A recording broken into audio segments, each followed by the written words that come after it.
एक बार की बात, एक समझ गए अंक, एक अंक जो होता है, एक के पीछे शून्य खड़ा हो गया। अब बताइए कितना हो गया? एक के पीछे अगर शून्य लग जाए रोहित बाबू तो कितना हो जाएगा? जोर से कहिए। मैं कम सुनता हूँ और उम्र 22 साल है, उम्र बढ़त जाए ज्यादा सुनता, अभी कम सुनता हूँ। तो एक के पीछे अगर एक शून्य लग जाए तो कितना हो जाएगा? 10। ठीक, माताएं बताइए। अगर 2 शून्य लग गया तो कितनी सुंदर बात। 3 लग गया तो हाँ 1000। 4 लग गया तो बोलिए 10,000। अब 5 लग गया तो चंद्रशेखर बाबू 5 लग गया तो 1,00,000। अब ज्यादा बजट हो जाएगा, बस ठीक है। तो अब सोचिए 1,00,000, जितने शून्य लगते जा रहे हैं 10-10 गुना उसका फल, उसका मूल्य बढ़ते जा रहा है। ठीक है। अब शून्यों को आ गया अहंकार।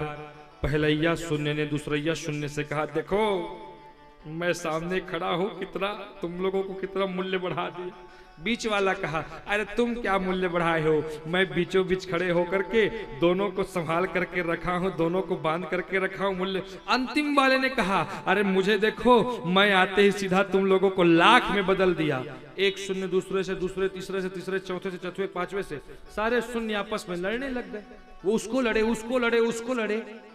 इखर लड़ाई लो आघूम खड़े एक टेन सुनीस चुप तिरिया आ गए। जो एक था सामने में, इनकी लड़ाई सुना शून्यों की, तो एक वहां से निकल के खिसक गया। अब बताओ कतेक बाँच गए जी? कुछ बचा? केवल शून्य बचा। ये एक क्या है जानते हैं? ये शून्य हमारा अहंकार है। हम शून्य हैं, लेकिन अहंकार बहुत विशाल पाल करके बैठे हैं। और ये एक क्या है? ये एक भगवान की कृपा है। अगर ये एक आगे से निकल गया तो शून्य के अतिरिक्त कुछ भी नहीं बच्चा। इसलिए भगवान की कृपा का अवलंब लेकर के कार्य जीवन में करिए। कहते हैं ना, अरे राम नाम को अंक है, सब साधन है शून्य, अंक गए कछु हाथ ना, अंक रहे 10 गुना।